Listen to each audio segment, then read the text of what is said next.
திருவள்ளூர் அருகே அமைந்துள்ள அருள்மிகு ஸ்ரீ முத்துமாரியம்மன் ஆலயத்தில் நடைபெற்ற யாத்திரை திருவிழாவில் பெருந்திரளான ஆண் பெண் பக்தர்கள் கலந்து கொண்டு சாமி தரிசனம் செய்தனர். திருவள்ளூரை அடுத்த நுங்கம்பாக்கம் கிராமத்தில் அமைந்துள்ளது அருள்மிகு ஸ்ரீ முத்துமாரியம்மன் ஆலயம். இந்த ஆலயத்தில் ஆண்டுதோறும் நடைபெறும் யாத்திரை திருவிழா கடந்த 12ஆம் தேதி ஞாயிற்றுக்கிழமை தொடங்கியது. அன்று முதல் கங்கை அம்மனுக்கு கோவில் வார்த்தல், அரிதண்டம் போடுதல், பொங்கல் படையல் வைத்தல், முத்துமாரி அம்மனுக்கு உச்சிக்காப்பு கட்டுதல், முத்துமாரி அம்மனுக்கு படையெடுத்து கூழ்வாத்தல், அரிதண்டம் போடுதல், பக்தர்களுக்கு அன்னதானம் வழங்குதல், அம்மன் திருவீதி உலா ஆகியவை நடைபெற்றது.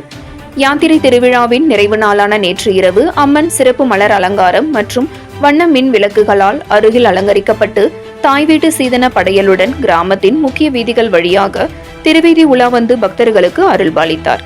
இதனைத் தொடர்ந்து வண்ண வான வேடிக்கைகள் மற்றும் இரவு 10 மணி அளவில் தெருக்கூத்து நிகழ்ச்சி ஆகியவற்றுடன் யாத்திரை திருவிழா நிறைவு பெற்றது. இந்நிகழ்ச்சியில் நுங்கம்பாக்கம் சுற்றியுள்ள பல கிராமங்களில் இருந்து பெருந்திரளான ஆண் பெண் பக்தர்கள் கலந்து கொண்டு சாமி தரிசனம் செய்தனர். நிகழ்ச்சியினை நுங்கம்பாக்கம் கிராம பொதுமக்கள், இளைஞர்கள் ஏற்பாடு செய்திருந்தனர்.